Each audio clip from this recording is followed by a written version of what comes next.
بسم اللہ الرحمن الرحیم۔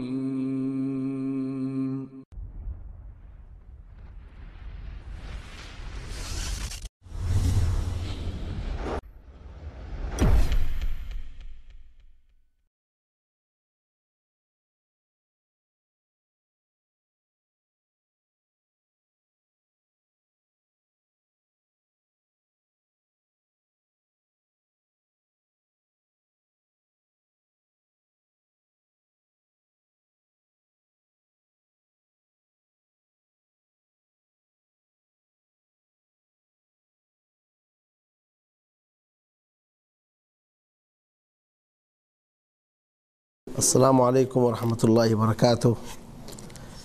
الحمد للہ رب العالمین والصلاة والسلام علی رسولہ الامین وعلی آلہ واصحابہ ومن تبعہم بإحسان الی یوم الدین۔ حمد و تعریف اور شکر و احسان اللہ رب العالمین کے لیے ہے، جس کے فضل و کرم اور توفیق سے آج ہم اس کے گھروں میں سے ایک گھر میں جمع ہیں۔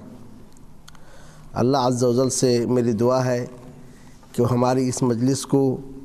مبارک مجلس بنائے اور ہماری اس حاضری کو ہمارے میزان حسنات میں شامل فرمائے، آمین رب العالمین۔ برادران اسلام، حصول علم کے بے شمار ذرائع ہیں۔ ان ذرائع میں ایک ذریعہ وہ ہے جسے کسی کتاب کا دورہ یا کہ کسی کتاب کا مذاکرہ کہا جاتا ہے، اور آج ہم جس کتاب کا دورہ یا کہ مذاکرہ کرنے جا رہے ہیں، اس کتاب کا نام اصول ثلاثہ یا کہ ثلاثۃ الاصول ہے، جس کا اردو میں ترجمہ دین کے 3 اہم اصول کے نام سے کیا گیا ہے۔ اس کتاب کی اہمیت کا اندازہ ہم اس سے لگا سکتے ہیں کہ اس کتاب کے مؤلف شیخ الاسلام امام مجدد محمد ابن عبد الوہاب رحمۃ اللہ علیہ ہیں، جنہوں نے 12ویں صدی ہجری میں تجدید و احیاء دین کا فریضہ انجام دیا تھا، ایک ایسے وقت میں جب کہ لوگ درختوں کی پوجا کر رہے تھے، قبروں کا طواف کر رہے تھے، غیر اللہ سے مانگ رہے تھے۔ انہوں نے ایسے وقت پر تجدید اور احیاء دین کا کام انجام دیا۔ اللہ انہیں جزائے خیر عطا فرمائے اور ان پر اپنے کروڑوں رحمتیں نازل فرمائے، آمین رب العالمین۔ یہ کتاب ایک چھوٹی سی کتاب ہے جسے عام لوگوں کے لیے لکھا گیا ہے، لیکن ہر دور میں، ہر زمانے میں اس کتاب سے عوام کے ساتھ خواص بھی مستفید ہوتے رہے، بلکہ مختلف مساجد میں اس کتاب کے دروس دیے گئے، اور ہر دور میں ائمہ دعویٰ نے اس کتاب سے اپنے طلباء کو مستفید کیا۔ بلکہ اس کا اندازہ ہم اس سے بھی لگا سکتے ہیں کہ آج تک اس کتاب کے شروع لکھے جا رہے ہیں، اور اس کی کتنی شرحیں وجود میں آئی ہیں اس کا خود ہم اندازہ نہیں لگا سکتے، اور دنیا کے مختلف زبانوں میں اس کتاب کا ترجمہ بھی ہوا ہے۔ اس کتاب کے تعلق سے مؤلف کے حفید یعنی ان کے پوتے عبد الرحمن ابن حسن یہ کہتے ہیں، ما اعظم نفعها على اختصارها لطالب الہدی، کہ طالب ہدایت کے لیے یہ کتاب اپنے اختصار کے باوجود، مختصر ہونے کے باوجود بہت زیادہ مفید ہے۔ یعنی یہ ایک مختصر کتاب ہے، لیکن جو اس کتاب کو پڑھ کر ہدایت حاصل کرنا چاہے، یہ کتاب اس کے لیے بہت زیادہ مفید کتاب ہے۔ اسی لیے شیخ بن باز رحمۃ اللہ علیہ اس کتاب کے تعلق سے فرماتے ہیں، ہذہ رسالۃ مہمۃ فی العقیدہ، یہ عقیدے کے باب میں ایک اہم رسالہ ہے۔ اور خود شیخ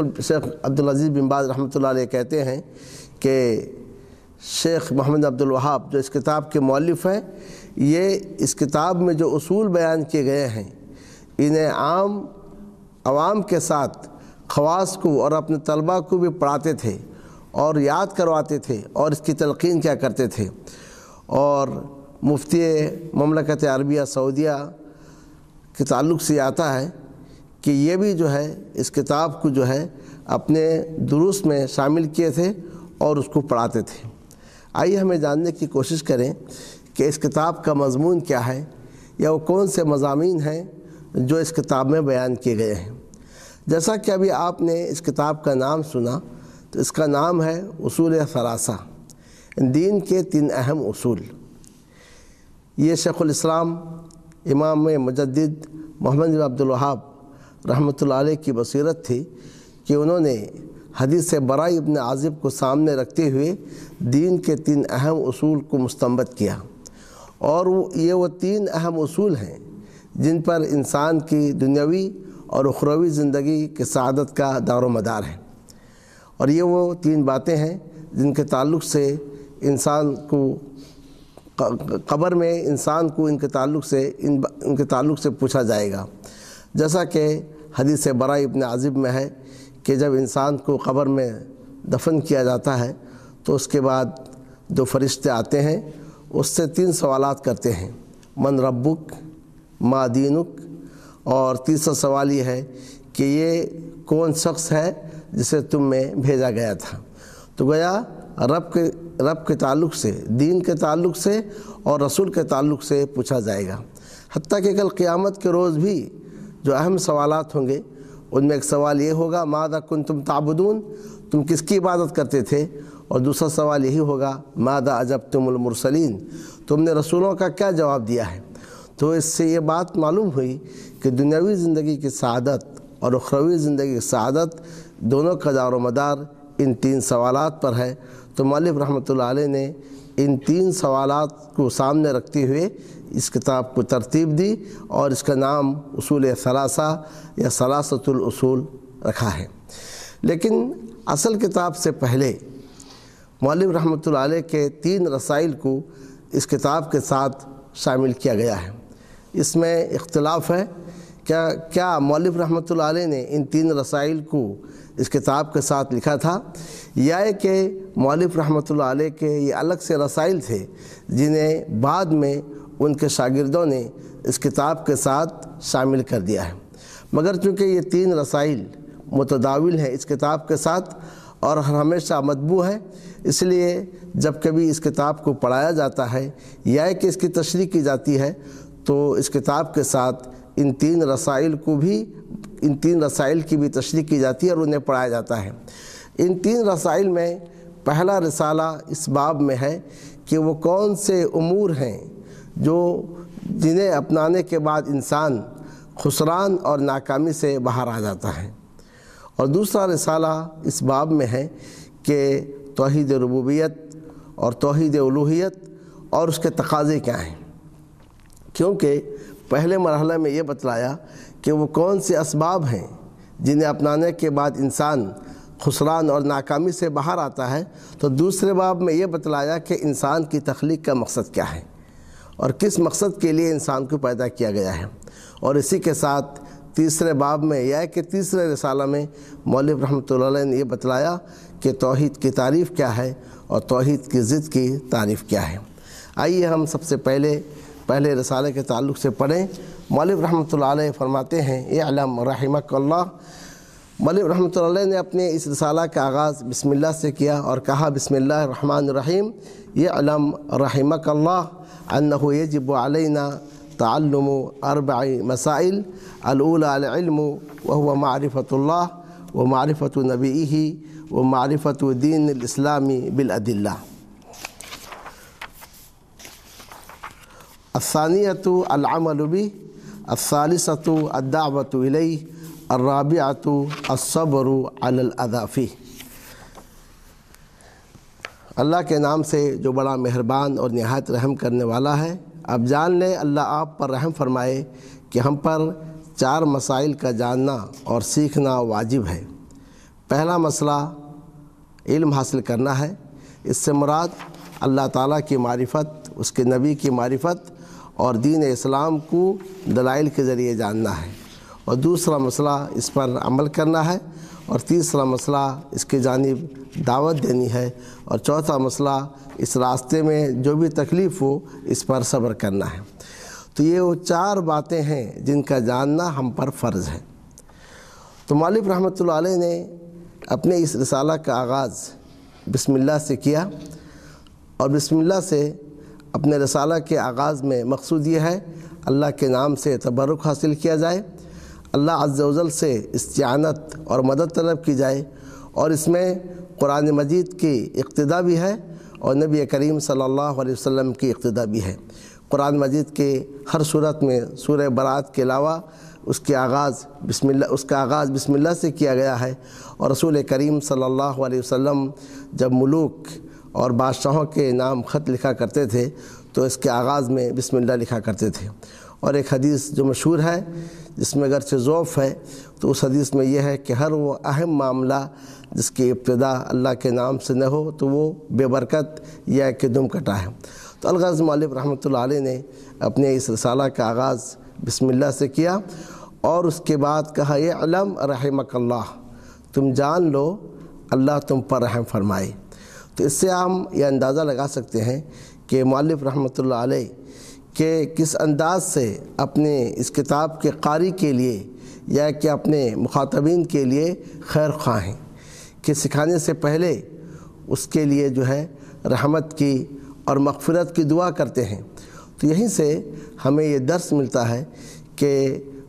تعلیم دیتے ہوئے یا کہ دعوت کا فریضہ انجام دیتے ہوئے شفقت اور جو ہے محبت کے پہلو کو اپنانا چاہیے، اور تشویق کا اسلوب اپنانا چاہیے۔ تشویق کا مطلب یہ ہے کہ ایسے اسلوب سے پڑھایا جائے کہ بچے اس مادہ کو یا کہ اس مضمون کو اپنے لیے بور یا کہ بیزارگی محسوس کرنے کے بجائے شوق کے ساتھ محبت کے ساتھ اسے پڑھیں۔ تو فرمایا اعلم رحمک اللہ، تم جان لو اللہ تم پر رحم فرمائے، انہ یجب علینا تعلم 4 مسائل،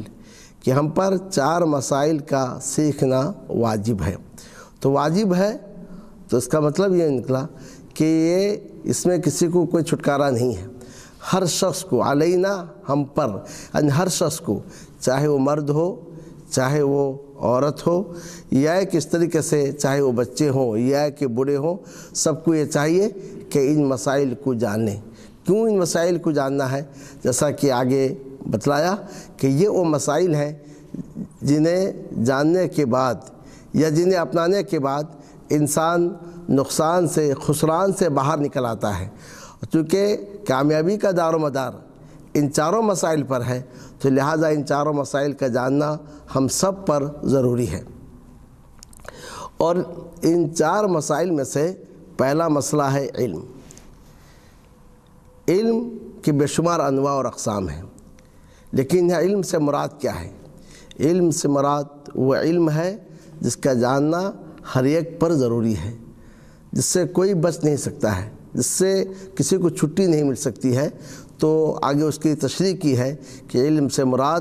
اللہ تعالیٰ کی معرفت، اپنے نبی کی معرفت اور دین اسلام کی معرفت دلائل کے ذریعے سے۔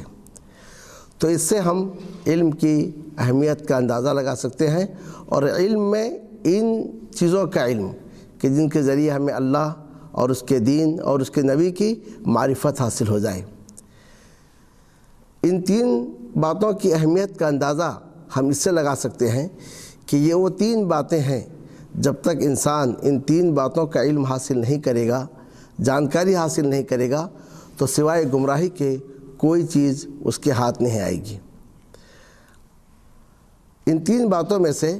پہلی بات یہ ہے اللہ کی معرفت۔ ہر شخص اس کا جواب دے سکتا ہے کہ اللہ کی معرفت کا حصول کیوں ضروری ہے، کیونکہ جب تک انسان اللہ کی معرفت حاصل نہ کرے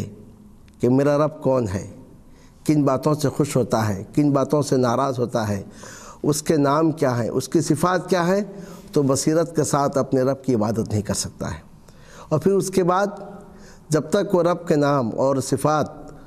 کو نہیں جانے گا تو پھر وہ اپنے رب سے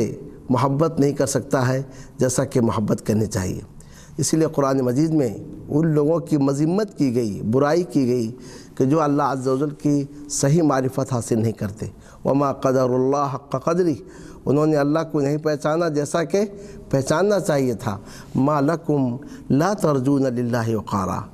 کیا بات ہے تم اللہ عز و جل کی تعظیم نہیں کرتے ہو جیسا کہ تعظیم کرنی چاہیے۔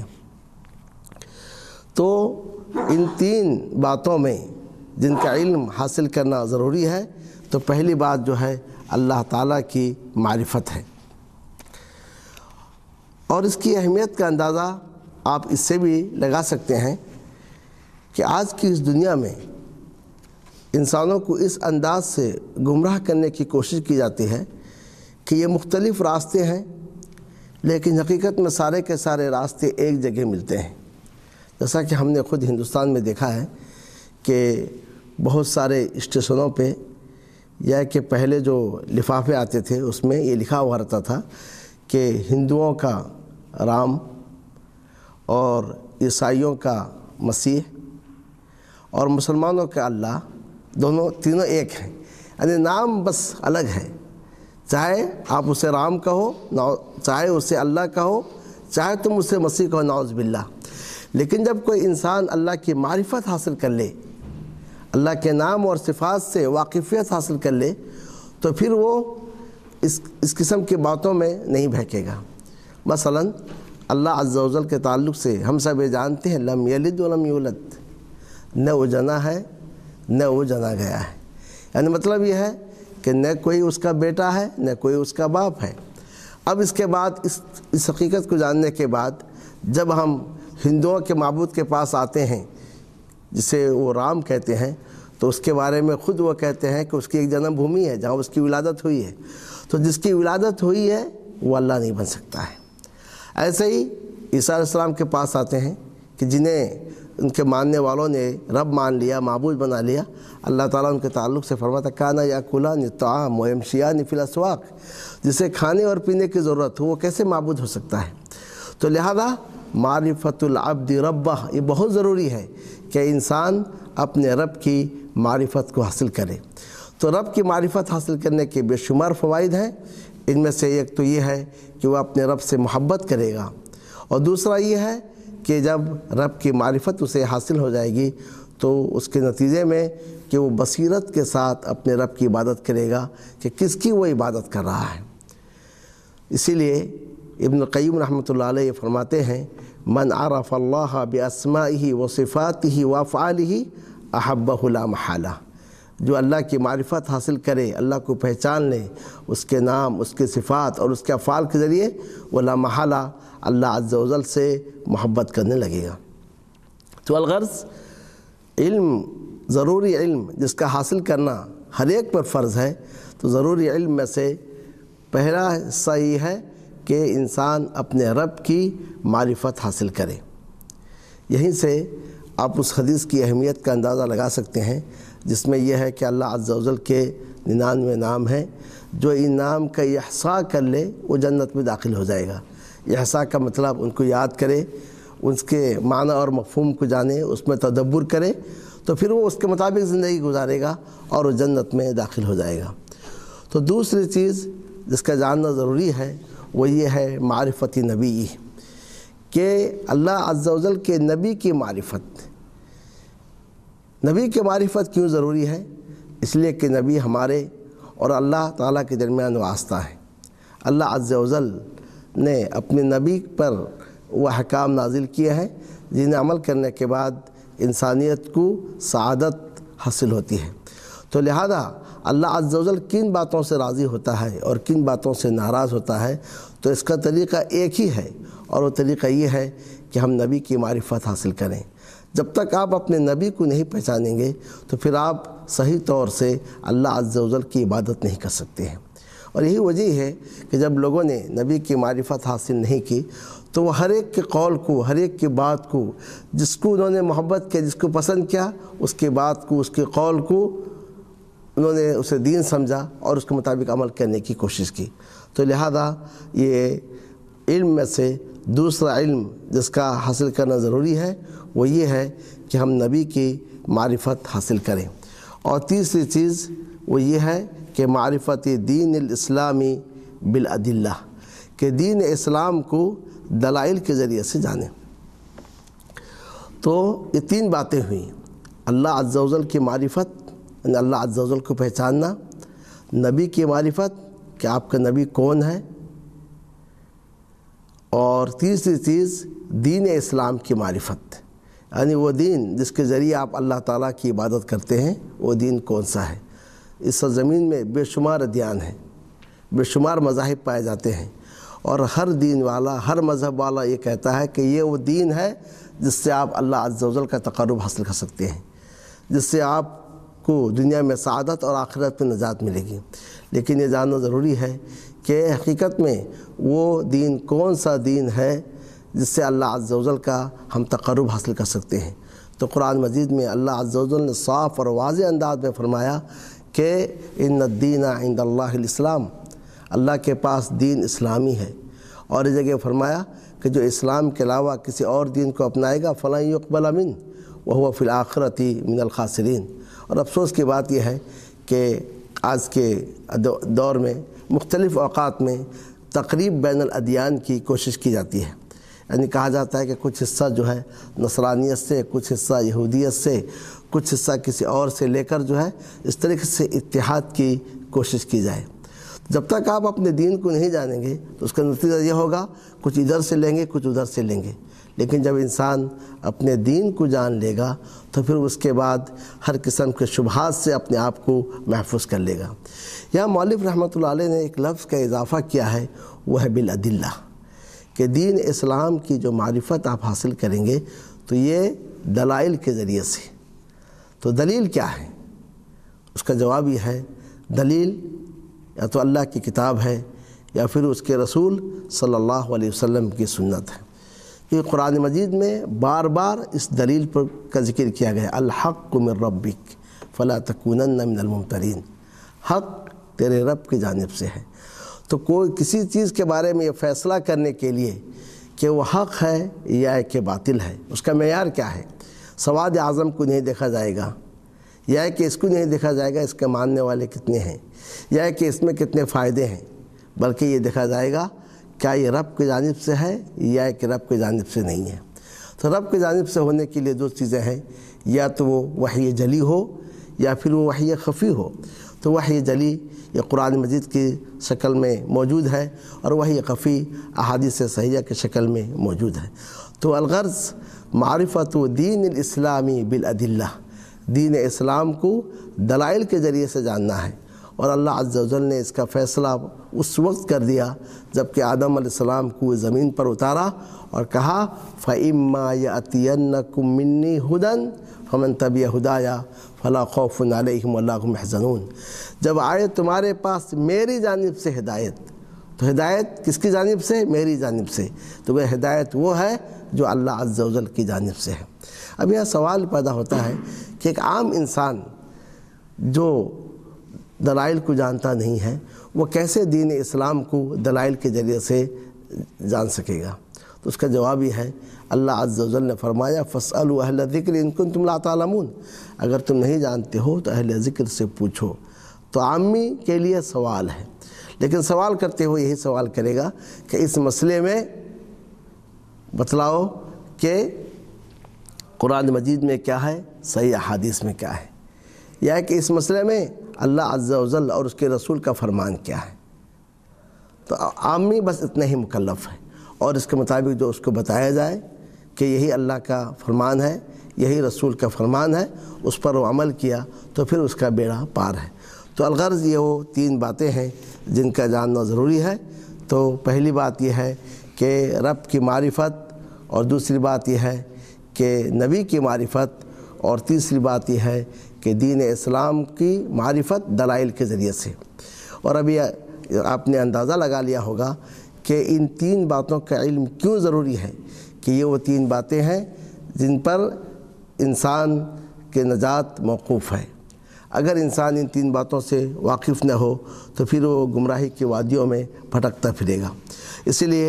امام زہری رحمۃ اللہ علیہ نے فرمایا ما عبد اللہ بشیء افضل من العلم، اللہ عز و جل کی عبادت جو کی گئی ہے علم سے بڑھ کر افضل کوئی چیز نہیں ہے جس کے ذریعے اللہ عز و جل کی عبادت کی جائے، کیونکہ اگر علم کو چھوڑ کر ایسے ہی آپ عبادت کریں گے تو سوائے گمراہی کے کوئی چیز ہاتھ میں نہیں آئے گی۔ تو اہل علم نے حصول علم پر زور دیا ہے، بلکہ امام احمد رحمۃ اللہ علیہ نے فرمایا کہ لوگوں کو علم کی ضرورت کھانے اور پینے سے زیادہ ہے، کیونکہ انسان کو دن میں 2 بار یا 3 بار یا 1 بار کھانے یا پینے کی ضرورت ہوتی ہے، لیکن علم ایک ایسی چیز ہے جس کی ضرورت ہر سانس پہ ہوتی ہے، تو لہذا انسان کو چاہیے کہ حصول علم کی جانب توجہ دے۔ اب اس کے بعد جو ہے دوسری چیز یا دوسرا مسئلہ جس کا جاننا ہم پر ضروری ہے، واجب ہے، وہ ہے العمل بہ، کہ اس پر عمل کریں، یعنی جو علم ہم حاصل کیے اس علم پر جو ہے ہم عمل کریں، یہ جو ہے ضروری ہے۔ کیوں ضروری ہے؟ کیونکہ اگر انسان علم حاصل کرے اور عمل نہ کرے تو حصول علم کا کوئی فائدہ ہی نہیں ہے۔ اور ہم میں کا ہر شخص ہر نماز کی ہر رکعت میں سورہ فاتحہ پڑھتا ہے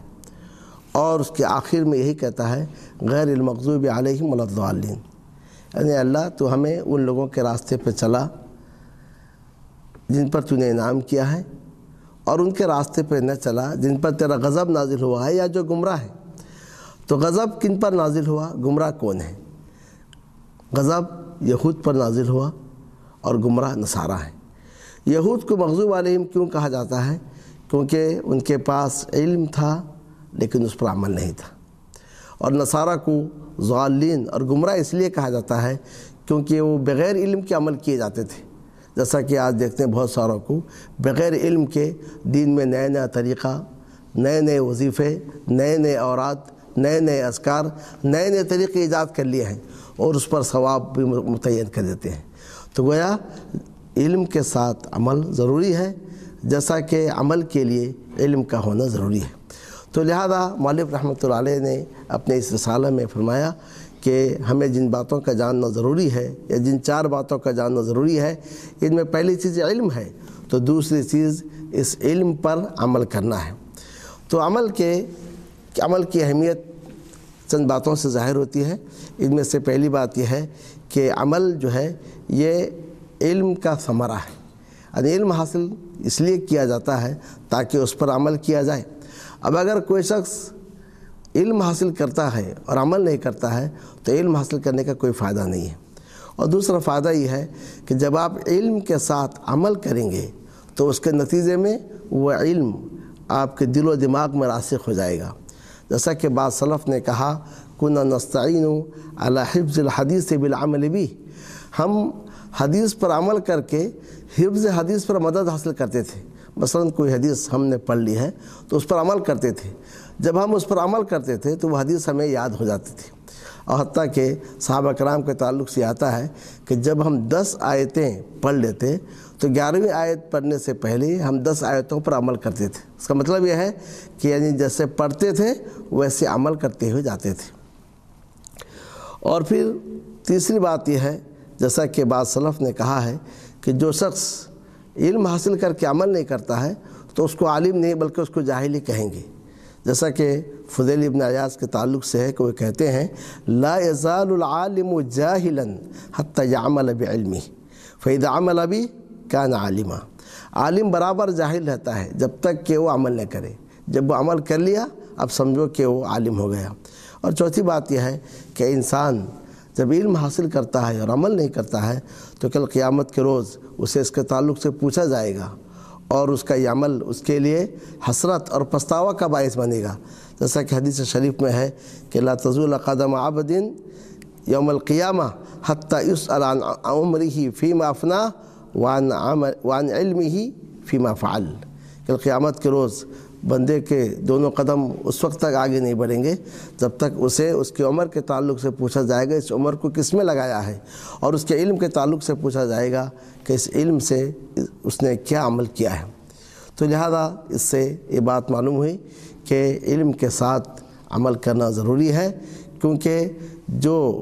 علم حاصل کرے اور عمل نہ کرے وہ نصارہ کے مشابہ ہوا، اور جو علم حاصل کرے اور عمل نہ کرے وہ یہود کے مشابہ ہوا، اور جو بغیر علم کے عمل کرتا جائے تو پھر وہ نصارہ کے مشابہ ہے۔ اور تیسری چیز یا کہ تیسرا مسئلہ جس کا جاننا ضروری ہے وہ ہے الدعوۃ الیہ، کہ آپ نے جس چیز کا علم حاصل کیا اور جس پر آپ نے عمل کیا ہے تو یہ ضروری ہے کہ آپ اس کی جانب دعوت دیں، اور یہی آپ کے ایمان کا تقاضا ہے۔ لا یؤمن احدکم حتی یحب لاخیہ ما یحب لنفسہ، تم میں کا ایک شخص اس وقت تک مومن نہیں ہو سکتا یہاں تک کہ اپنے بھائی کے لیے وہ پسند کرے جو اس نے اپنے لیے پسند کیا ہے۔ دعوت کے بے شمار فضائل ہیں اور واضح ہیں۔ ان فضائل میں سے ایک فضیلت یہ ہے کہ دعوت یہ رسولوں کا راستہ ہے، رسولوں کا طریقہ ہے۔ اس سے بڑھ کر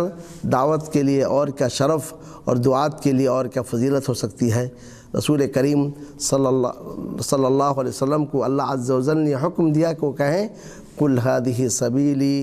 ادعو الی اللہ علی بصیرۃ انا ومن اتبعنی، کہہ دیجئے میرا راستہ ہے کہ میں اللہ کے جانب بصیرت کے ساتھ دعوت دیتا ہوں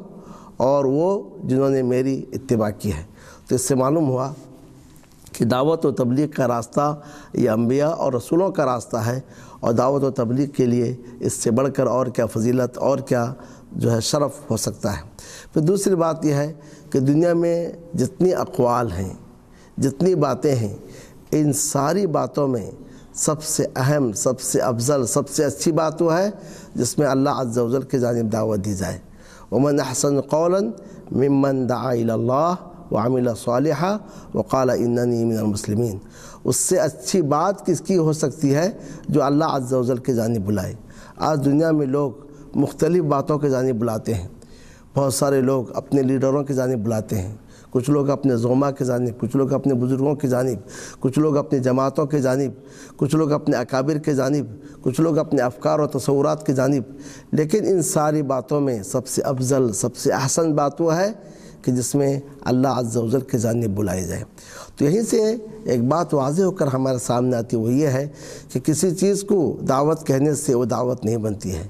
کسی چیز کو تبلیغ کہنے سے وہ چیز تبلیغ نہیں ہوتی ہے جب تک کہ یہ نہ دیکھا جائے کہ اس دعوت میں، اس تبلیغ میں کس کی جانب دعوت دی گئی ہے یا کہ کس کے جانب بلایا گیا ہے۔ اور افسوس کی بات یہ ہے کہ آج دعوت و تبلیغ کا لیبل ایسی بہت ساری چیزوں پر چڑھا دیا گیا ہے جس میں نہ اللہ کی جانب دعوت دی جاتی ہے اور نہ اس میں رسول کریم صلی اللہ علیہ وسلم کی باتوں کو پیش کیا جاتا ہے۔ تو لہذا دعوت کی اہمیت یہ ہے کہ رسولوں کا راستہ ہے۔ پھر دوسری بات یہ ہے کہ سارے اقوال میں، ساری باتوں میں سب سے اچھی بات دعوت کی بات ہے۔ پھر سارے اعمال میں سب سے افضل عمل جو ہے اور سب سے نفع بخش عمل دعوت ہی ہے۔ جیسا کہ حدیث شریف میں ہے، نبی کریم صلی اللہ علیہ وسلم نے فرمایا من دل علی خیر فلہ مثل اجر فاعلہ، جو کسی کو کسی خیر کے جانب دعوت دے اس کے لیے اس کے کرنے والے کے اجر کے جیسے ہے، یعنی کرنے والے کو جیسا اجر ملے گا اس کے جانب بلانے والے کو بھی ویسے ہی اجر ملے گا۔ اور دوسری حدیث میں ہے من دعا الی ھدی کان لہ من الاجر مثل اجور من تبعہ لا ينقص ذلك من اجورهم شیئا، جو کسی ہدایت کی جانب دعوت دے اس کے لیے ان لوگوں کے وہ اجر کے مانند ہے جو اس کے پیچھے چلے اور ان کے اجر میں کچھ کمی کیے بغیر۔ اور علی بن ابی طالب رضی اللہ تعالیٰ عنہ کو نبی کریم صلی اللہ علیہ وسلم نے کہا تھا لِأَن يَهْدِيَ اللَّهُ بِكَ رَجُلًا وَاحِدًا خَيْرٌ لَكَ مِنْ حُمُرِ النَّعَمِ، اللہ تمہارے ذریعے کسی ایک کو ہدایت دے اس سرخ اونٹوں سے کہیں زیادہ تمہارے لیے بہتر ہے۔ تو کسی بھی تجارت میں اس قدر منفعت نہیں ہے جس قدر کے منفعت اس دعوت میں اور تبلیغ میں ہے۔ تو ہمیں یہ چاہیے کہ دعوت و تبلیغ کو اپنانے کی کوشش کریں، بلکہ ایک مسلمان دعوت کے ساتھ اٹھتا ہے، دعوت کے فکر کے ساتھ بیٹھتا ہے، دعوت کا ہم اور دعوت کے فکر کو لیے ہوئے چلتا پھرتا ہے۔ اور یہ کوئی ضروری نہیں ہے کہ دعوت و تبلیغ کے فریضے کو انجام دینے کے لیے کسی مدرسے سے مکمل آپ فارغ ہوں۔ جس چیز کا علم آپ کو ہو جائے اور آپ نے اس کی تحقیق کر لی کہ یہ بات قال اللہ اور قال الرسول کے دائرے میں ہے تو پھر آپ اس کے جانب دعوت دیں، یا کم سے کم یہ بھی تو ہو سکتا ہے، یہ بھی کہہ سکتے ہیں کہ دین حق کے جانب آؤ، یا یہ بھی کہہ سکتے ہیں کہ قرآن مجید پر عمل کرو۔ ایک چھوٹی سی مثال میں آپ کے سامنے بیان کرتا ہوں کہ بعض اہل علم نے ذکر کیا ہے کہ سعودی عرب کی بات ہے کہ ایک شخص کسی پیٹرول پمپ میں جو ہے گاڑیوں میں پیٹرول بھرتا ہے، لوگ آتے ہیں، دیکھتا ہے کہ غیر مسلم ہیں تو کہتا ہے الاسلام کویس، یعنی اسلام بہت اچھا دین ہے۔ ایک شخص اپنے بارے میں کہتا ہے کہ میں کئی بار ادھر سے گزرا، اپنی گاڑی میں پیٹرول بھرا، اور ہر بار میں نے دیکھا ایک عام سا آدمی ہے، وہ مجھ سے یہی کہتا ہے الاسلام کویس، کہ اسلام بہت اچھا دین ہے، اسلام اچھا ہے۔ تو پہلی بار سنا، دوسری بار سنا، تیسری بار سنا، آخر ذہن میں بات یہ آئی کہ آخر یہ کیوں کہتا ہے۔ اب اس کے بعد میں نے جو ہے قرآن مجید کا نسخہ لیا اور اسلام کا مطالعہ کرنے لگا، تو پھر اللہ عز و جل نے میرے دل میں اسلام کو ڈال دیا اور میں نے اسلام قبول کیا۔ تو اس شخص کے دعوت سے اسے ہدایت ملی ہے۔ تو لہذا جو ہے دعوت کی فکر ہر ایک کو ہونی چاہیے، اور اس سے بڑھ کر دعوت کی اہمیت کیا ہو سکتی ہے کہ اس کائنات میں جتنے پرندے ہیں، جو درخت ہیں، جو حجر موجود ہیں، یہ سارے کے سارے دعوت کی فکر اور دعوت کا ہم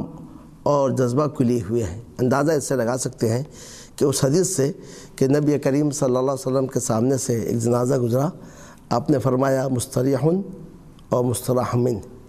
یا تو اس سے آرام مل گئی ہے یا کہ اس سے آرام مل گیا ہے۔ صحابہ کرام نے فرمایا کہ اس سے آرام مل گئی ہے تو بات سمجھ میں آتی ہے، لیکن اس سے آرام مل گئی ہے اس کا مطلب کیا ہے؟ یا یہ فرمایا مل مسترح والمستراح من، کہ مسترح اور مستراح من کا مطلب کیا ہے؟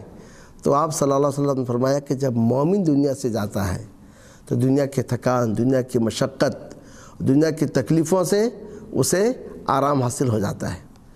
دنیا کی مشقتوں سے اسے آرام حاصل ہو جاتا ہے۔ اب آپ یہ پوچھ سکتے ہیں کہ کتنے ایسے افراد ہیں جو دنیا میں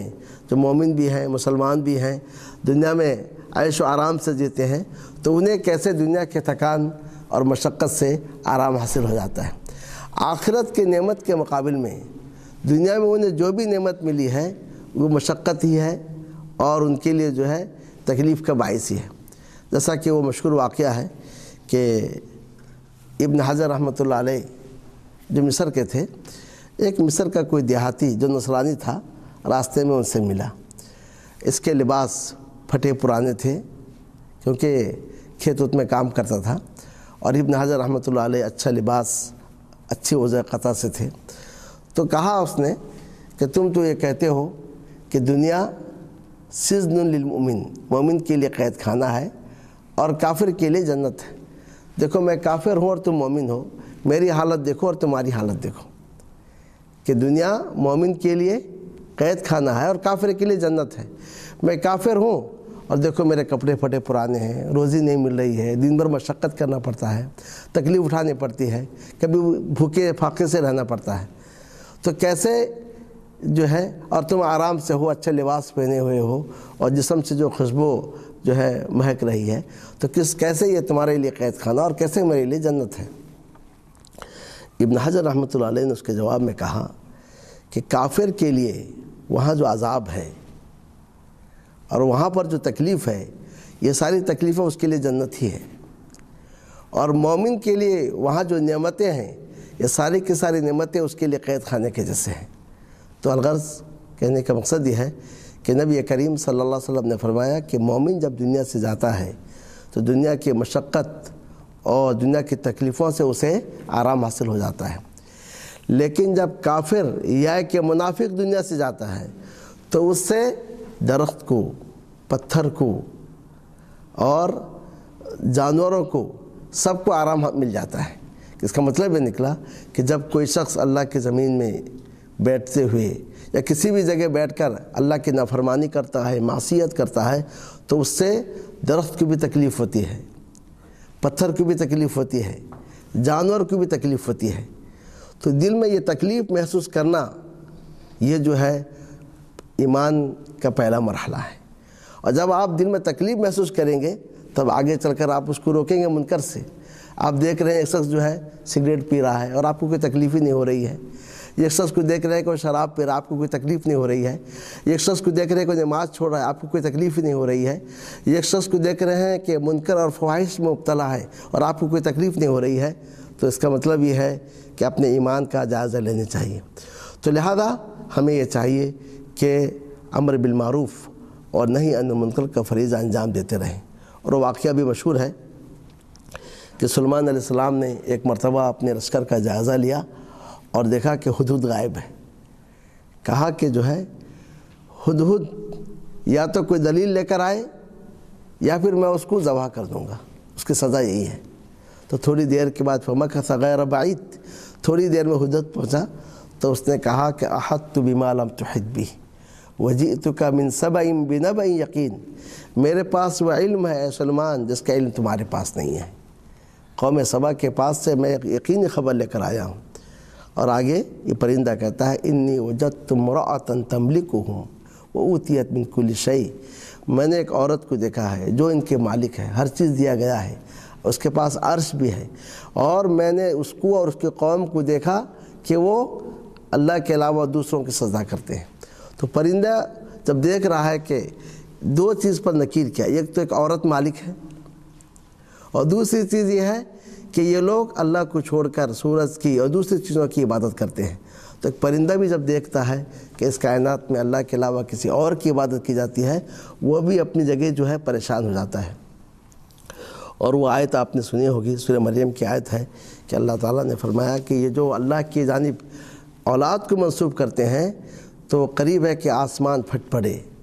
اور پہاڑ اپنی جگہ جو ہے ہلنے کی کوشش کرتے ہیں کہ کیسے اللہ کے جانب اولاد کو منسوب کیا جاتا ہے. تو الغرض کہنے کا مقصد یہ ہے کہ جو علم آپ نے حاصل کی ہے، جس پر آپ نے عمل کیا ہے، تو تیسرا مرحلہ یہ ہے کہ آپ اس کے جانب دعوت بھی دیں. اور وہ لوگ جو علم حاصل کرنے کے بعد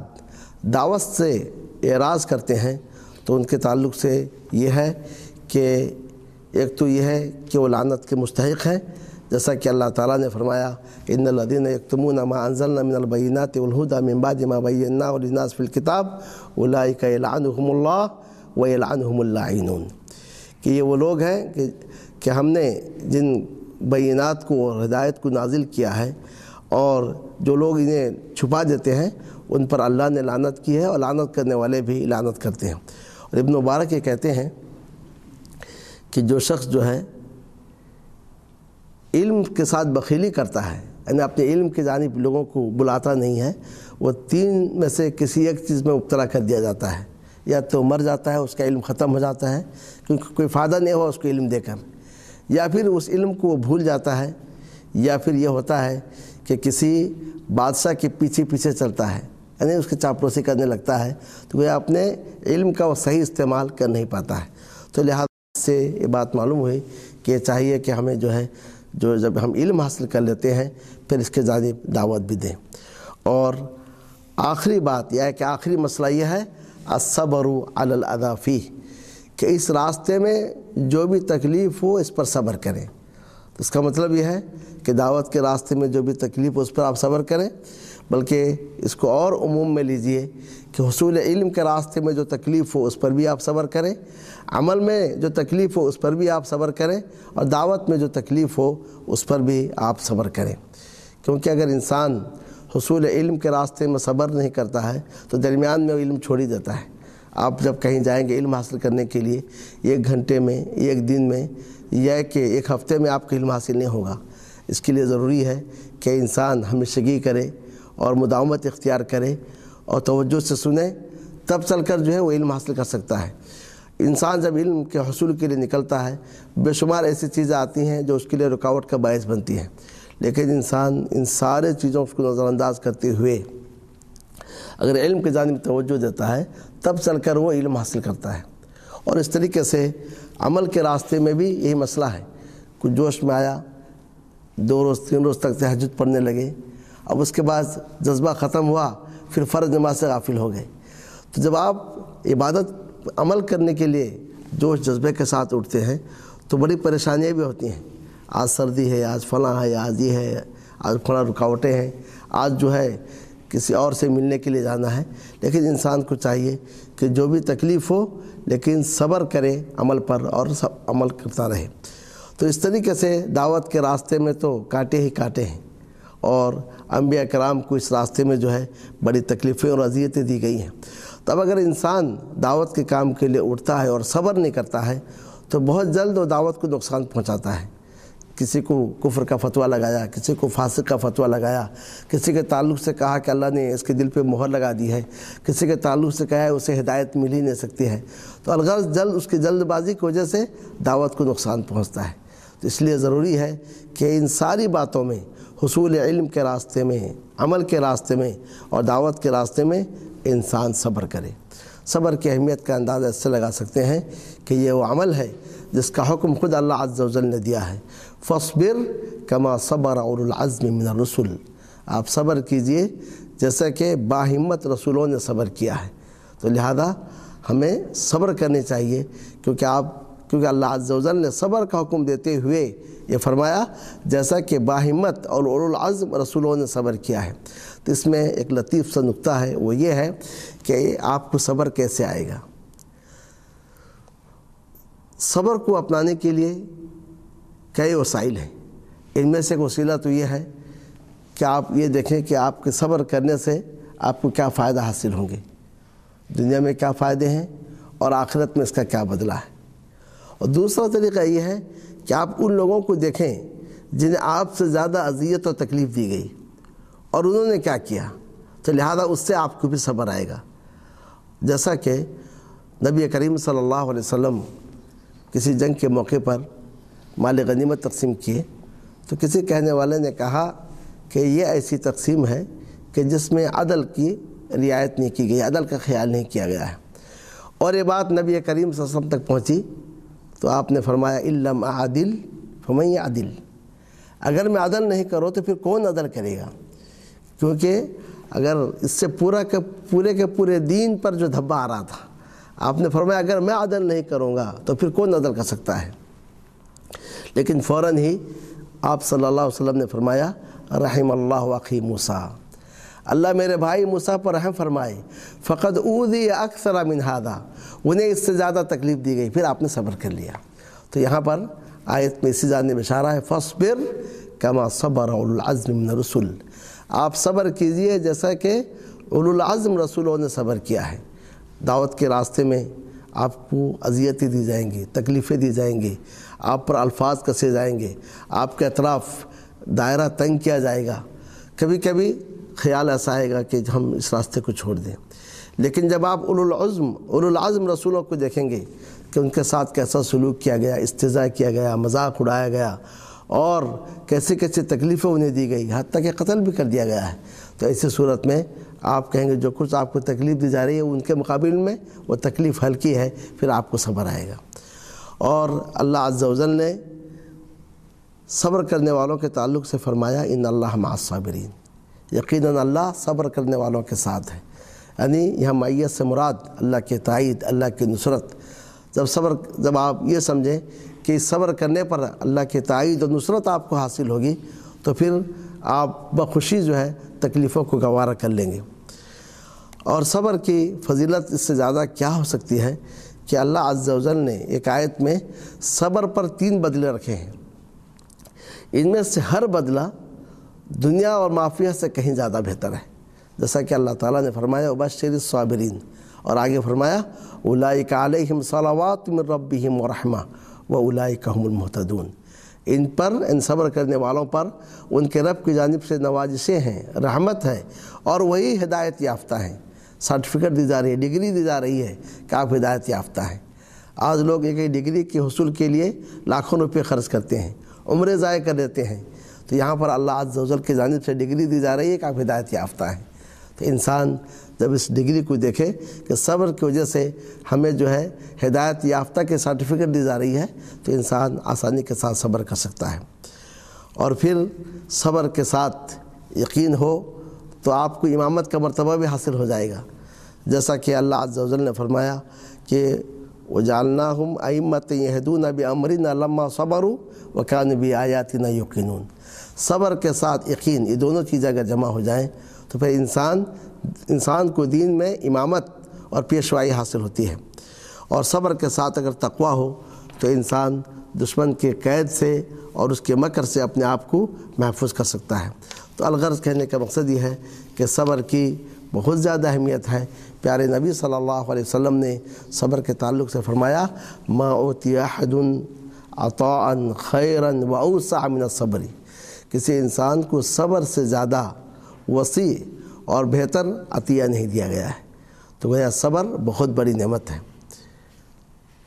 امام شافعی رحمۃ اللہ علیہ سے ایک شخص نے پوچھا ایہما افضل للرجل ان یمکن او یبتلا، انسان کو آزمایا جائے یہ اس کے لیے بہتر ہے یا کہ بغیر آزمائے کے اس زمین میں تمکین دے دی جائے، اس کے آرزو پوری کر دی جائے تو یہ اس کے لیے بہتر ہے؟ تو امام شافعی رحمۃ اللہ علیہ نے جواب میں فرمایا لا یمکن حتی یبتلا،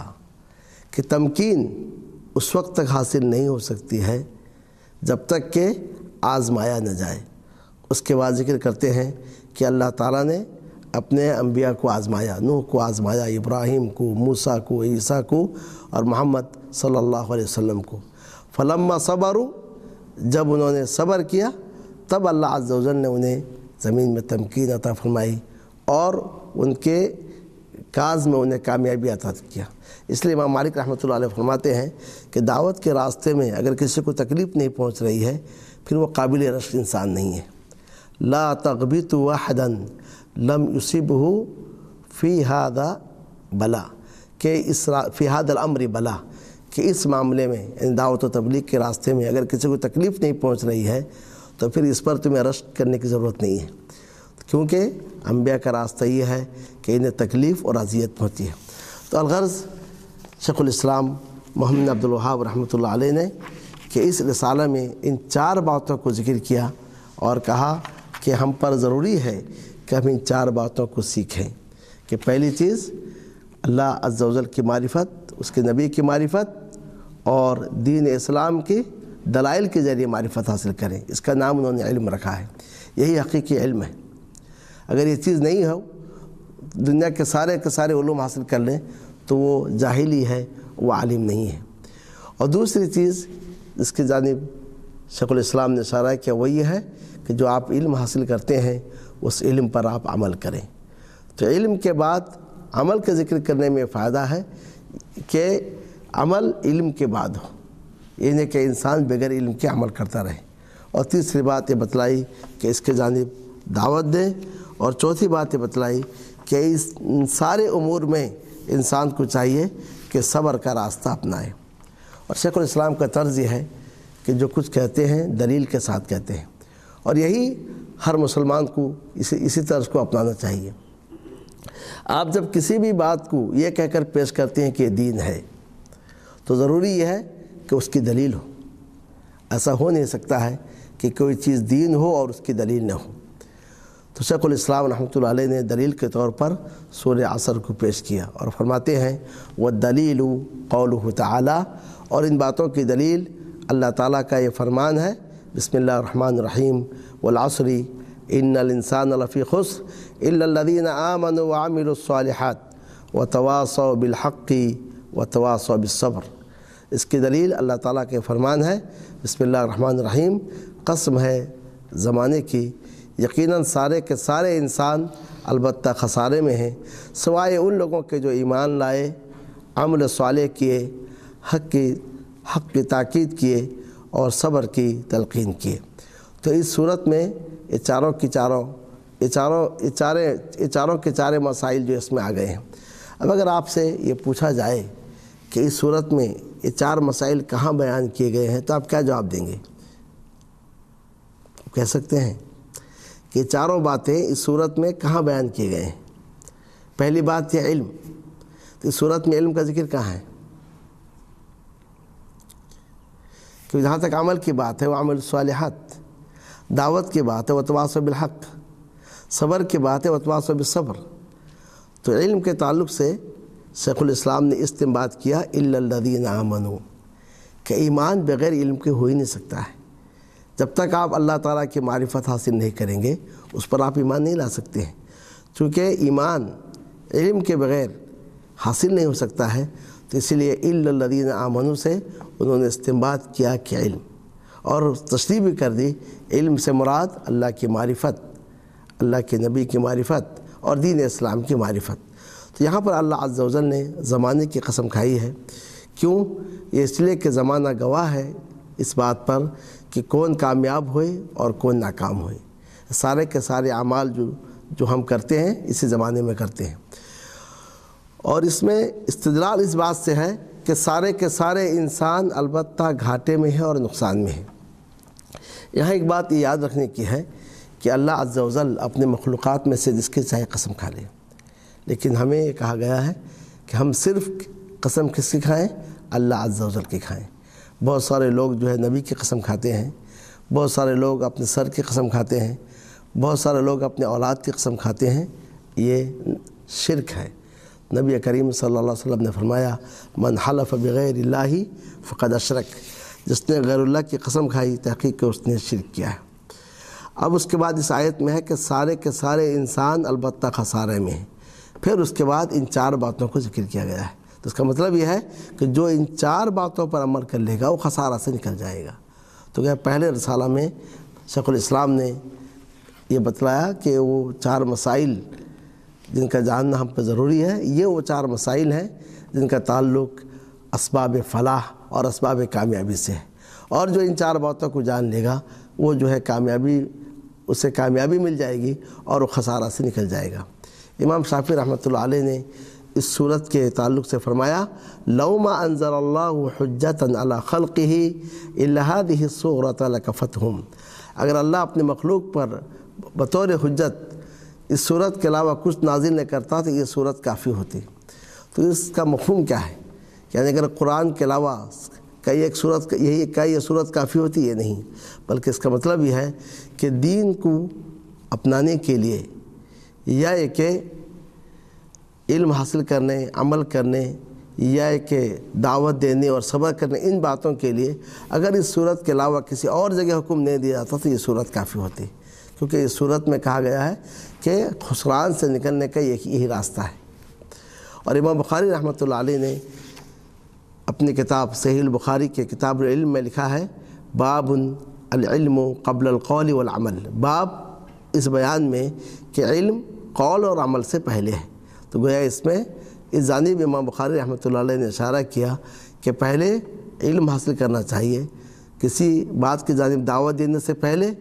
یا کہ کسی مسئلے پر عمل کرنے سے پہلے، اور اس کی دلیل اللہ تعالیٰ کے فرمان ہے فَعْلَمْ أَنَّهُ لَا إِلَهَ إِلَّا اللَّهُ وَاسْتَغْفِرْ لِذَنبِكَ فَبَدَأَ بِالْعِلْمِ قَبْلَ الْقَوْلِ وَالْعَمَلِ، اب جان لو کہ اللہ کے سوا کوئی برحق معبود نہیں، اور اپنے گناہ کی مغفرت چاہو۔ تو گناہ کی مغفرت قول سے بھی ہے اور ایسے اعمال کے ذریعے سے بھی ہے جو مکفر سیئات ہیں۔ تو قول اور عمل سے پہلے جان لو، علم حاصل کرو کہ تمہارا معبود کون ہے، کس سے مغفرت حاصل کرنی ہے۔ ورنہ ہم دیکھتے ہیں کہ جو جس کو مانتا ہے اس کے سامنے توبہ اور استغفار کرتا ہے، تو لہٰذا پہلے جان لو تمہارا معبود کون ہے، اور اس کے بعد تم جو ہے استغفار کرو، قول کے ذریعے سے بھی اور عمل کے ذریعے سے بھی۔ تو اس میں قول و عمل سے پہلے جو ہے علم کا ذکر کیا گیا ہے۔ تو اس سے شیخ الاسلام اس جانب اشارہ کرنا چاہتے ہیں کہ ضرورت ہے اس بات کی کہ انسان پہلے علم حاصل کرے اور اس کے بعد جو ہے عمل کرے۔ تو علم اور عمل دونوں کو ایک ساتھ جمع کرے، مگر علم کے بغیر اگر عمل کرے تو سوائے فساد کے کوئی اور چیز حاصل نہیں ہوگی۔ جیسا کہ بعض سلف نے کہا من عبد اللہ بغیر علم کان ما یفسد اکثر مما یصلح، جو بغیر علم کے اللہ کی عبادت کرے گا تو اصلاح سے زیادہ وہ فساد مچائے گا۔ اور آج ہم یہ چیز دیکھتے ہیں کہ جہاں بغیر علم کے عمل شروع کیا جاتا ہے، مختلف وظائف، مختلف اوراد ایجاد کر لیے گئے اور ان پر ثواب بھی متعین کر لیا گیا، تو سوائے فساد کے کوئی چیز امت کو نہیں ملی ہے۔ تو اس رسالہ کے بعد دوسرا رسالہ جو مولوی رحمۃ اللہ علیہ نے لکھا ہے، اس میں مولوی رحمۃ اللہ علیہ نے 3 مسائل کا ذکر کیا ہے، اور یہ کہا ہے کہ ہر مسلمان مرد اور ہر مسلمان عورت پر ان 3 مسائل کا جاننا اور ان پر عمل کرنا ضروری ہے۔ یہ 3 مسائل کیا ہیں؟ جیسا کہ میں نے شروع میں کہا تھا کہ پہلا جو رسالہ ہے اس میں کامیابی کے اسباب بیان کیے گئے ہیں، دوسرے رسالہ میں مقصد تخلیق کو بیان کیا گیا ہے۔ تو مقصد تخلیق توحید ہے، تو مؤلف رحمۃ اللہ علیہ نے اس رسالہ میں جو 3 باتوں کو ذکر کیا ہے ان میں سے پہلی بات توحید ربوبیت ہے، اور دوسری بات توحید الوہیت ہے، اور تیسری چیز جو ہے توحید الوہیت کا تقاضا ہے۔ مولوی رحمۃ اللہ علیہ فرماتے ہیں یہ علم رحمک اللہ، تو یہ سلف کا طرز تھا کہ کوئی چیز بتانے سے پہلے دعا دیتے تھے، اور آج بھی عربوں میں یہ چیز پائی جاتی ہے کہ جب وہ تدریس کا فریضہ انجام دیتے ہیں یا کہ سکھاتے ہیں یا کہ کسی چیز کی جانب بلاتے ہیں تو ساتھ میں دعا بھی دیتے ہیں، کیونکہ انسان پر دعا کا بڑا گہرا اثر ہوتا ہے۔ اس لیے زکوٰۃ وصول کرتے ہوئے چونکہ انسان سے جب مال لیا جاتا ہے تو ممکن ہے اس کا دل چھوٹا ہو جائے، کیونکہ جیب سے مال نکل رہا ہے، تو کہا گیا وصلی علیہم فإن صلاتک سکن لہم، جب آپ ان سے زکوٰۃ لیں تو آپ ان پر جو ہے رحمت کی دعا کیجیے، آپ کا رحمت کی دعا کرنا ان کے لیے سکونت کا باعث ہے۔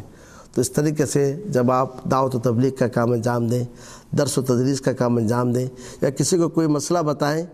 تو یوں ہی سیدھا بتانے سے پہلے اگر آپ دعا دیتے ہیں اور دعائیہ کلمات کے ذریعے سے اس کو کسی معروف کا حکم دیتے ہیں یا کہ منکر سے روکتے ہیں تو یہ زیادہ مفید ہوگا کہ وہ آپ کی بات کو قبول کرے۔ تو مولوی رحمۃ اللہ علیہ فرماتی ہے علم رحمک اللہ، تم جان لو اللہ تم پر رحم فرمائے، انہ یجب علی کل مسلم و مسلمۃ، ہر مسلمان مرد اور ہر مسلمان عورت پر واجب ہے تعلم ثلاث هذه المسائل والعمل بهن، ان تین مسائل کو جاننا اور ان پر عمل کرنا۔ ان تین مسائل میں سے پہلا مسئلہ کیا ہے؟ الاولی ان اللہ خلقنا ورزقنا ولم يتركنا حملا بل ارسل الینا رسولا فمن اطاعه دخل الجنہ ومن عصاه دخل النار۔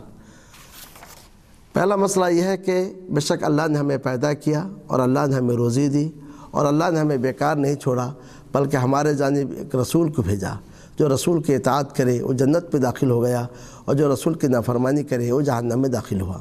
والدلیل قولہ تعالی، اور اس کی دلیل اللہ تعالیٰ کے فرمان ہے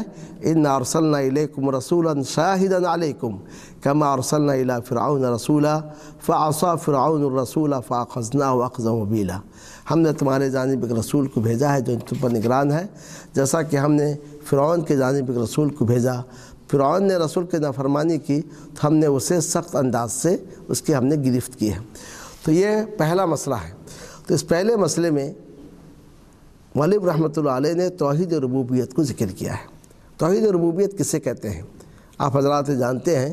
کہ توحید کی تین قسمیں ہیں، توحید ربوبیت، توحید الوہیت، توحید الاسماء والصفات۔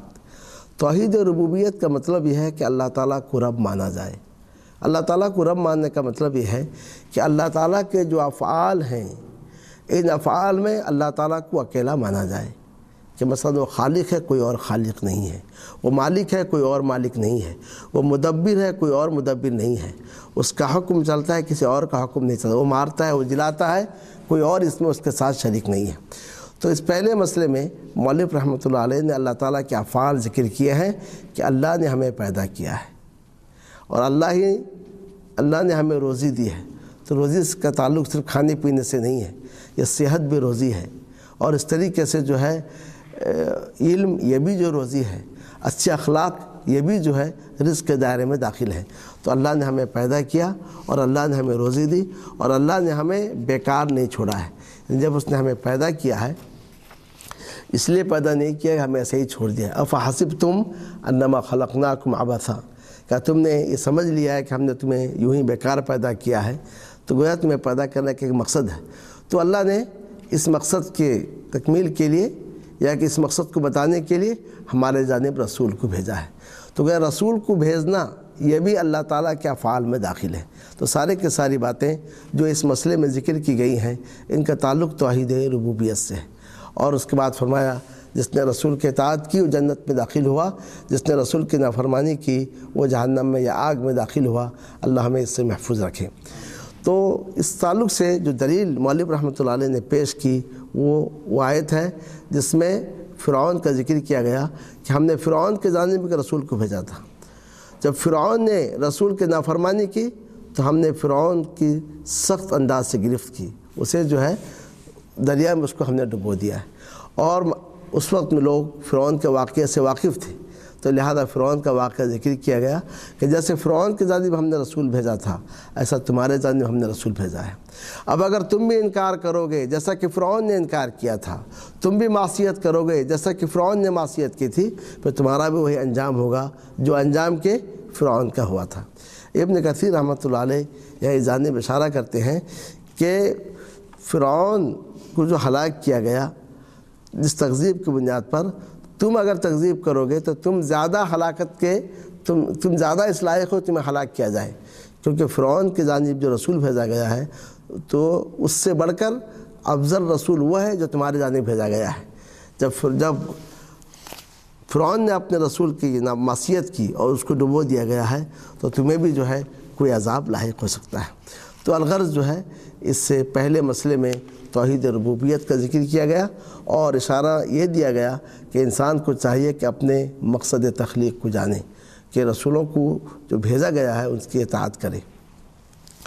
پھر دوسرے مسئلے میں توحید الوہیت کو بیان کیا گیا ہے۔ جب اللہ عز و جل رب ہے تو اس کا تقاضا یہ ہے کہ اسی کی عبادت کی جائے اور اس کے ساتھ کسی کو شریک نہ ٹھہرایا جائے۔ تو فرمایا الثانیۃ ان اللہ لا یرضی ان یشرک معہ احد فی عبادتہ، اللہ عز و جل اس بات سے راضی نہیں ہوتا ہے کہ اس کے ساتھ کسی کو اس کی عبادت میں شریک ٹھہرایا جائے، لا ملک مقرب ولا نبی مرسل، نہ کسی مقرب فرشتے کو اور نہ کسی بھیجے ہوئے نبی کو۔ والدلیل قولہ تعالی وان المساجد للہ فلا تدعوا مع اللہ احدا، اور اس کی دلیل اللہ تعالیٰ کے فرمان ہے کہ مسجدیں اللہ کے لیے ہیں، تم اللہ کے ساتھ کسی کو نہ پکارو۔ تو گویا جب پہلی بات ثابت کر دی کہ اللہ ہی نے ہمیں پیدا کیا ہے، وہی ہمارا رازق ہے اور اسی نے ہمارے رشد و ہدایت کے لیے رسولوں کو بھیجا ہے، تو پھر اس پر دوسری بات یہ ہوئی جب وہ خالق ہے، جب وہ رازق ہے تو پھر عبادت اسی کی ہونی چاہیے۔ تو اس کے تعلق سے فرمایا کہ اللہ اس بات سے راضی نہیں ہے کہ اس کے ساتھ کسی کو اس کی عبادت میں شریک ٹھہرایا جائے۔ جب راضی نہیں ہے تو اس کا مطلب یہ ہے کہ اللہ عز و جل ناراض ہے۔ اللہ عز و جل نے فرمایا وَلَا يَرْضَى لِعِبَادِهِ الْكُفْرَ وَإِن تَشْكُرُوا يَرْضَهُ لَكُمْ، اللہ اپنے بندوں کے کفر سے کبھی راضی نہیں ہوتا ہے۔ تو لہذا اللہ عز و جل کی عبادت میں اس کے ساتھ کسی کو شریک نہ ٹھہرایا جائے۔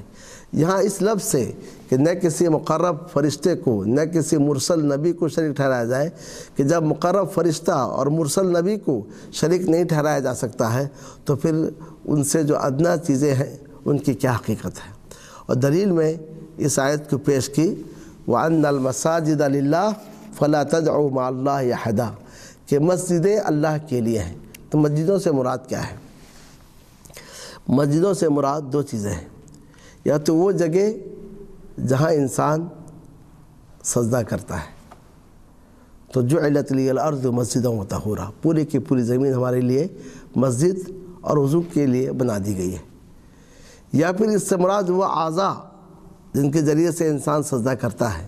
اور وہ آپ جانتے ہیں کہ 7 ہڈیاں ہیں جن پر انسان کو سجدہ کرنے کا حکم دیا گیا ہے۔ تو جگہ جہاں انسان سجدہ کرتا ہے وہ جگہ اللہ کے بنائی ہوئی ہیں، اور وہ اعضاء جن کے ذریعے سے انسان سجدہ کرتا ہے وہ بھی کس کے بنائے ہوئے ہیں؟ اللہ عز و جل کے بنائے ہوئے ہیں۔ جب یہ جگہ اللہ عز و جل کی ہیں تو پھر ان جگہوں میں اللہ کے علاوہ کسی اور کی عبادت نہیں کی جائے، اور جب یہ اعضاء اللہ عز و جل کے ہیں تو پھر ان اعضاء کے ذریعے سے اللہ عز و جل کے سوا کسی اور کو سجدہ نہیں کیا جائے، کسی اور کے سامنے جھکا نہ جائے۔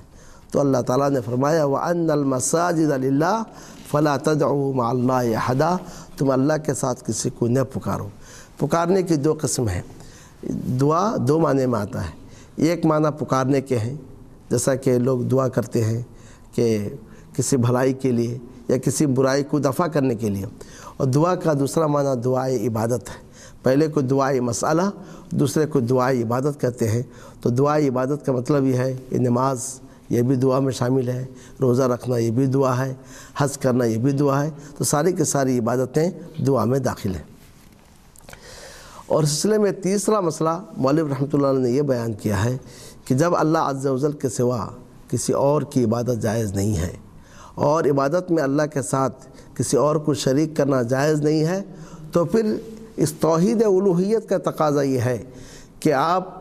ان لوگوں سے محبت کریں جو اللہ تعالیٰ کی عبادت کرتے ہیں، اور ان لوگوں سے بغض رکھیں یا انہیں ناپسند کریں جو اللہ عز و جل کی مخالفت کرتے ہیں، تو انہیں آپ نفرت کریں۔ یہ وہ مسئلہ ہے جس کو ولا اور برا کہا جاتا ہے۔ اور مولوی رحمۃ اللہ علیہ نے اس کی جانب اشارہ کرتے ہوئے فرمایا ان من اطاع الرسول وحد اللہ، جس نے رسول کے اطاعت کی اور اللہ کی وحدانیت کو اپنایا، لا یجوز له موالات من حاد اللہ ورسولہ، اس کے لیے جائز نہیں ہے کہ وہ ان سے دوستی کرے جو اللہ اور اس کے رسول کی جنہوں نے مخالفت کی ہے، چاہے وہ قریبی رشتہ دار ہی کیوں نہ ہو۔ اور اس کے اوپر اس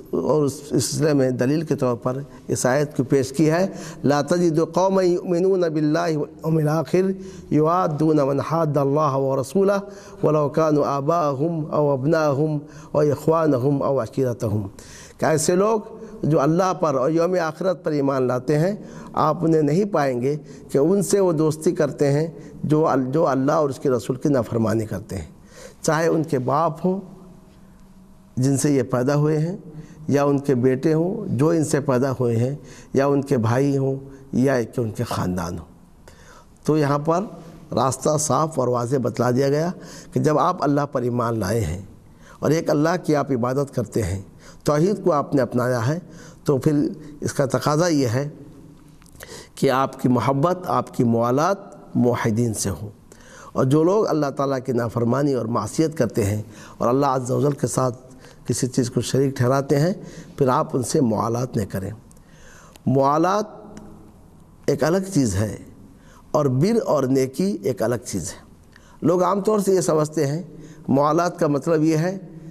کہ جب ان کے ساتھ موالات نہیں ہے تو پھر اس کا مطلب بر اور نیکی نہیں۔ موالات ایک الگ چیز ہے،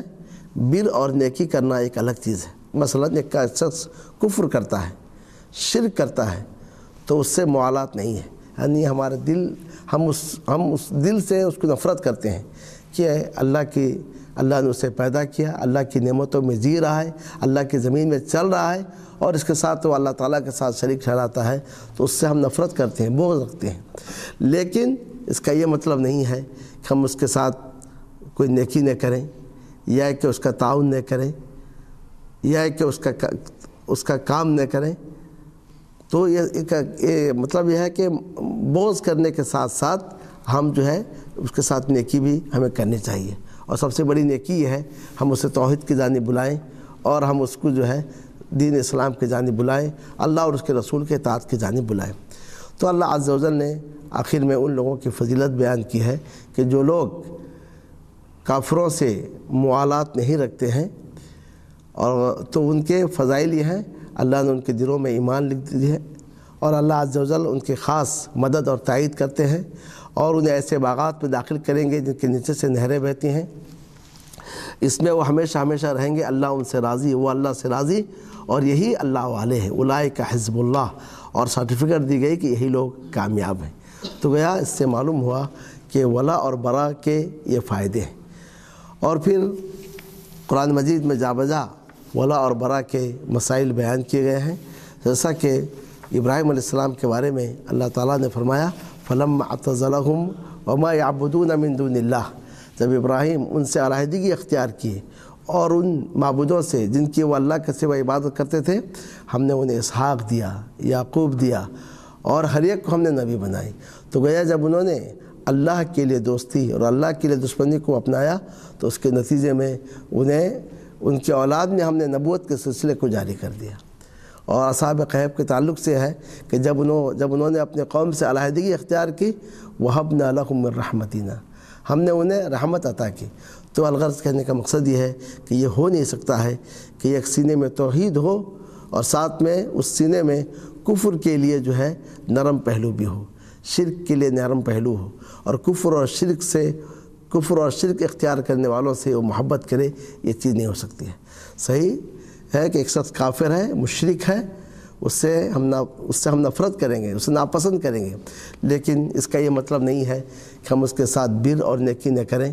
کیونکہ ہمیں حکم دیا گیا ہے کہ ہم ان کافروں کو اللہ کے دین کی جانب بلائیں، اور اللہ کے دین کی جانب بلانا یہ خود ایک بر اور نیکی ہے۔ اسما رضی اللہ تعالیٰ عنہ سے مروی ہے، وہ نبی کریم صلی اللہ علیہ وسلم کی خدمت میں حاضر ہوتی ہیں اور کہتی ہیں کہ میری ماں آئی ہوئی ہے اور وہ چاہتی ہے کہ میں اس کے ساتھ صلہ رحمی کروں، جبکہ وہ ابھی تک شرک پر ہے۔ تو آپ صلی اللہ علیہ وسلم نے فرمایا کہ اپنے ماں کے ساتھ صلہ رحمی کرو۔ اب جو آخری رسالہ ہے اس میں شیخ الاسلام رحمۃ اللہ علیہ نے یہ بتلایا ہے کہ توحید کسے کہتے ہیں اور شرک کسے کہتے ہیں، یعنی توحید کو بیان کرنے کے توحید کے اقسام کو بیان کرنے کے بعد اور اس کے تقاضے کو بیان کرنے کے بعد اب شرک اور توحید کی تعریف بیان کرتے ہیں، اور اس چیز کو شیخ الاسلام رحمۃ اللہ علیہ نے حنیفیت کا نام دیا ہے۔ حنیفیت کا مطلب یہ ہے کہ ساری چیزوں سے کٹ کر ایک کے جانب مائل ہونا۔ توحید کا مطلب ہی یہی ہے کہ سارے چیزوں سے کٹ کر ایک اللہ کے جانب مائل ہونا، اسی کا نام توحید ہے۔ یہ ہو نہیں سکتا ہے کہ آپ اللہ کی بھی عبادت کریں اور دوسروں کی بھی عبادت کریں۔ حدیث شریف میں ہے کہ من عمل عملا اشرک فیہ معی غیری ترکتہ وشرکہ، جس نے کوئی ایسا عمل کیا جس میں میرے ساتھ کسی اور کو شریک ٹھہرایا، میں اس کو اور اس کی شراکت کو چھوڑ دیتا ہوں۔ تو لہذا فرمایا علم ارشدک اللہ لطاعتہ، یہ شیخ الاسلام کا اسلوب ہے کہ کسی چیز کو سکھانے سے پہلے دعا دیتے، جان لو اللہ تمہیں اپنی اطاعت کی توفیق دے۔ ان الحنیفیۃ ملت ابراہیم ان تعبد اللہ مخلصا لہ الدین، حنیفیت جو ملت ابراہیم ہے، حنیفیت جو ملت ابراہیم ہے وہ یہ ہے کہ تم اللہ کی عبادت کرو دین کو اسی کے لیے خالص کرتے ہوئے۔ یعنی ابراہیم علیہ السلام کا طریقہ یہی تھا کہ وہ مکمل توحید پر قائم تھے، اس کے لیے انہوں نے اپنے باپ کو چھوڑا، اپنے قوم کو چھوڑا اور اپنے وطن کو چھوڑا، تو گویا یہی ہے حنیفیت۔ اور اس کے بعد فرمایا وَبِذَلِكَ أَمَرَ اللَّهُ جَمِيعَ النَّاسِ وَخَلَقَهُمْ لَهَا، اللہ نے اسی لیے اللہ نے اس کا سارے لوگوں کو حکم دیا ہے اور اسی لیے لوگوں کو پیدا کیا ہے، جیسا کہ اس حدیث میں ہے کہ انی خلقت عبادی حنفاء، میں نے اپنے بندوں کو حنفاء پیدا کیا تھا لیکن شیطان نے انہیں گمراہ کر دیا۔ تو اللہ نے لوگوں کو اسی کا حکم دیا کہ ایک اللہ کی عبادت کریں اور اس کے ساتھ کسی کو شریک نہ ٹھہرائیں، اور اسی کے لیے اللہ تعالیٰ نے پیدا کیا ہے۔ تو کہ پیدا کرنے کا مقصد یہی ہے، لیکن آگے چل کے لوگ جو اس راستے کو نہیں اپنائے تو گمراہ ہو گئے۔ کما قال تعالیٰ، جیسا کہ اللہ تعالیٰ نے فرمایا وما خلقت الجن والانس الا لیعبدون، کہ میں نے جن اور انس کو صرف اس لیے پیدا کیا ہے تاکہ وہ میری عبادت کریں، اور فرمایا کہ یعبدونی کا معنی ہے یوحدون، یعنی میری عبادت کریں، یعنی میرے توحید کو اپنائیں۔ اور اس کے بعد مؤلف رحمۃ اللہ فرماتے ہیں وَأَعْظَمُ مَا أَمَرَ اللَّهُ بِهِ التَّوْحِيدُ وَهُوَ إِفْرَادُ اللَّهِ بِالْعِبَادَةِ وَأَعْظَمُ مَا نَهَى عَنْهُ الشِّرْكُ وَهُوَ دَعْوَةُ غَيْرِهِ مَعَهُ، سب سے بڑی بات جس کا اللہ نے حکم دیا ہے توحید ہے۔ توحید کی تعریف یہ ہے کہ صرف اللہ عز و جل کے لیے عبادت کرنا،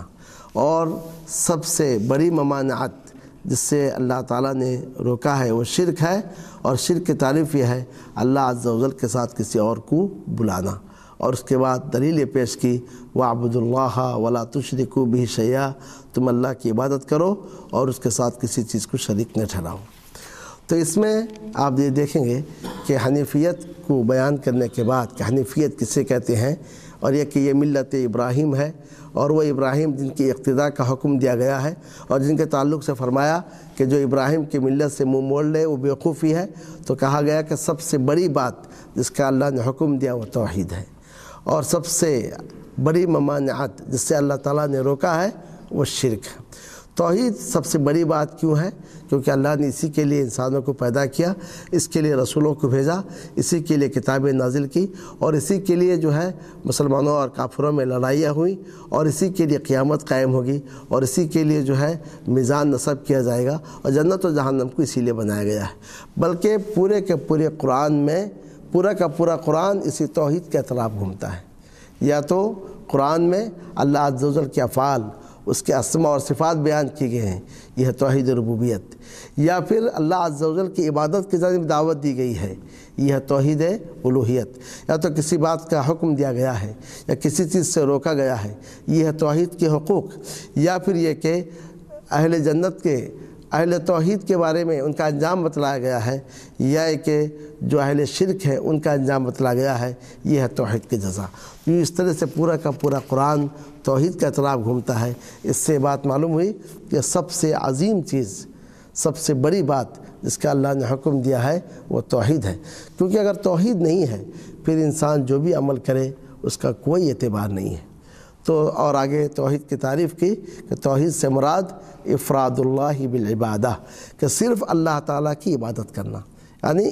یہ اللہ تعالیٰ کی عبادت میں کسی اور کو شریک نہ ٹھہرانا، یہ ہے توحید الوہیت کی تعریف۔ اور کہا سب سے بڑی ممانعت جس سے اللہ تعالیٰ نے روکا ہے وہ شرک ہے، اور شرک کی تعریف ہے کہ اللہ عز و جل کے ساتھ کسی اور کو پکارنا۔ اور یہاں بھی دعا کے دو معنی ہیں، یا تو پکارنے کے معنی کریں یا ہے کہ عبادت کرنا۔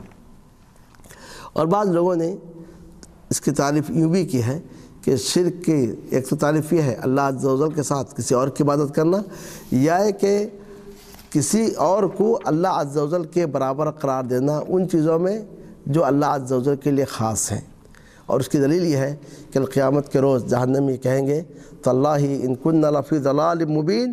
اذ نسویکم برب العالمین، قسم اللہ کہ یقیناً ہم کھلی گمراہی میں تھے جب ہم تمہیں اپنے جھوٹے معبودوں سے کہیں گے، جب ہم تمہیں رب العالمین کے برابر قرار دے رہے تھے۔ تو الغرض یہ وہ دو چیزیں ہیں کہ توحید سب سے بڑا حکم اور شرک سب سے بڑی ممانعت، سب سے بڑی نہیں ہے۔ تو لہٰذا جب توحید کا مقام مرتبہ یہ ہے، سب سے بڑا حکم ہے، اور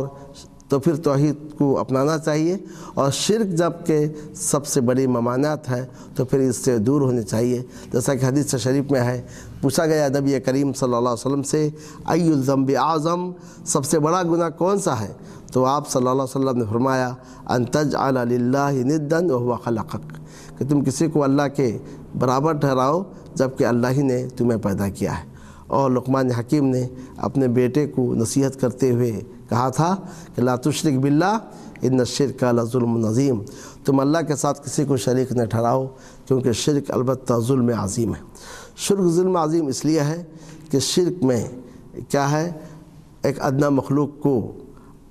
اللہ عز و جل کے برابر ٹھہرایا جاتا ہے۔ اس میں اللہ عز و جل کی ذات کے ساتھ کیا ہے، ایک قسم کا نقص ہے اور جو ہے ظلم ہے۔ تو لہذا یہ کہا گیا کہ شرک سے بچے انسان اور توحید کو اپنائے، اور توحید اور شرک کی تعریف بیان کی گئی۔ اور دلیل کے طور پر جس آیت کو مؤلف نے پیش کیا وہ یہ ہے وَاعْبُدُوا اللَّهَ وَلَا تُشْرِكُوا بِهِ شَيْئًا۔ اس کے بعد مختلف حقوق بیان کیے گئے ہیں، والدین کے حقوق کو، رشتہ داروں کے حقوق کو، یتامى اور مساکین کے حقوق کو، ان سبوں پر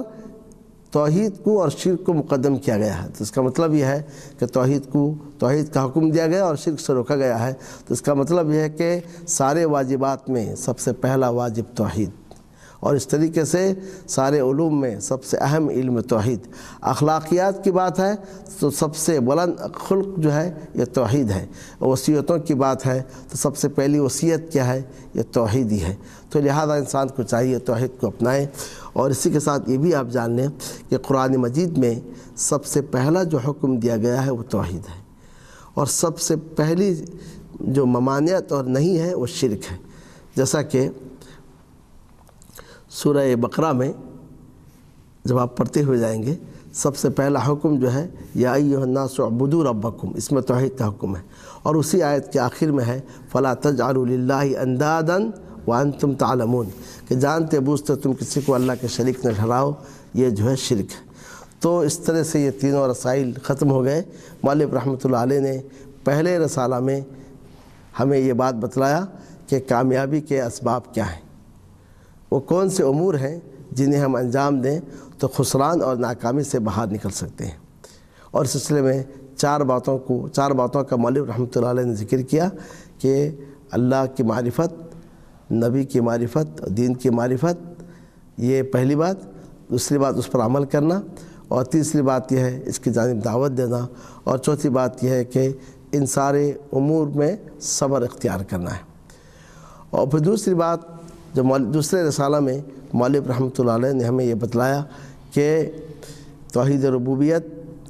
اور توحید الوہیت اور اس کے تقاضے کو بیان کیا، اور تیسرے رسالہ میں توحید اور شرک کی تعریف بیان کی۔ یہ الگ تھے کہ الگ الگ رسالے ہیں، لیکن چونکہ آنے والے مضمون کے لیے ان کی حیثیت تمہیدی اور مقدمے کی حیثیت ہے، اس لیے یا تو مؤلف رحمۃ اللہ علیہ خود یا پھر ان کے شاگردوں میں سے کسی نے اس کتاب کے ساتھ ان تینوں رسائل کو جمع کر دیا ہے، اور جہاں کہیں بھی اصول ثلاثہ کا نسخہ پایا گیا ہے، جو بھی متداول نسخہ ہے اس میں یہ تینوں رسائل پائے جاتے ہیں۔ تو ہم نے آج جو ہے ان تینوں رسائل کی تشریح کی ہے۔ اللہ عز و جل نے چاہا تو انشاءاللہ آئندہ دروس میں بقیہ اصول کی ہم تشریح کریں گے۔ رب العالمین سے دعا ہے کہ اللہ عز و جل ہمیں کہنے اور سننے سے زیادہ جو ہے عمل کرنے کی توفیق عطا فرمائے، اور جو ہم یہاں حاضر ہیں اللہ عز و جل ہماری اس مجلس کو ہمارے میزان حسنات میں شامل فرمائے۔ وصلی اللہ تعالی علی النبی الکریم وعلی آلہ واصحابہ ومن تبعہم بإحسان الی یوم الدین۔